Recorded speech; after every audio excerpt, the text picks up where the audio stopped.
So Congress மீட்டட் பார்தா. So இந்த கண்டிஷன்ல காங்கிரஸ் எல்லாமே பார்தால வந்து மீட் பண்றாங்க இப்போ July 14, 1942. சரியா? So working committee. So the meeting resolved to launch a mass civil disobedience அப்படின்றத அடுத்த ஸ்டெப். சிவில் டிஸ்ஒபீடியன்ஸை வந்து நெக்ஸ்ட் ஸ்டெப் மூவ் பண்ணலாம் அப்படின்னு சொல்லிட்டு லான்ச் பண்றாங்க. சரியா?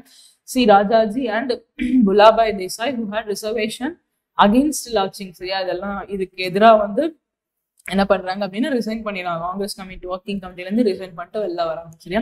ஸோ நேருக்கு இதுல உடன்பாடு இருந்தாலும் அவரும் வந்து அக்செப்ட் பண்ணிக்கிறார். மெஜாரிட்டி டெசிஷன்னால நேரு வந்து அக்செப்ட் பண்ணிக்கிறார் இந்த சிவில் டிஸ்ஒபீடியன்ஸ் மூவ்மெண்ட்டை. ஸோ அதுக்கடுத்து காந்தி என்ன பண்றாரு? So the fertility that marked the Cripps mission had turned both Gandhi and Nehru sore with the British than any time in the past. So என்ன express பண்றாரு? So do or die, leave India to God, கடவுள் கிட்ட விட்டுருங்க அப்படின்னு சொல்றாரு. Do or die அப்படின்றது சொல்லிடுறார். Call upon Mahatma Gandhi called upon the people to do or die and call the moment he launched from there is a fight to finish.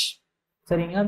So செய்யணும் இல்லைன்னா செத்து முடியணும். டேரக்டா ஃபைட் டு ஃபினிஷ், முடிக்கிறதுக்கு ஃபைட் பண்ண start பண்ணும் அப்படின்னு சொல்லி டேரக்டாக பண்ணிடுறாரு கால் அப்பான்.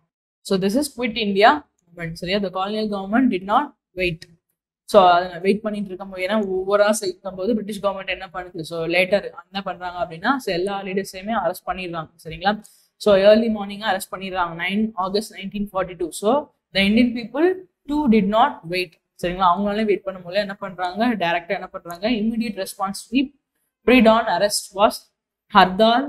நிறைய இடத்துல ஹர்தால் நடக்குது, மறியல் நடக்குது, போராட்டங்கள் நடக்குது. சரியா? Almost all the towns where the people clashed violently with the police. சரியா? போலீஸோட நிறைய பேர் சண்டை போடுறாங்க. Industrial workers across India went to. சரியா? நிறைய இண்டஸ்ட்ரியல் ஒர்க்கர்ஸும் வந்து ஸ்ட்ரைக்ல வந்துடுறாங்க.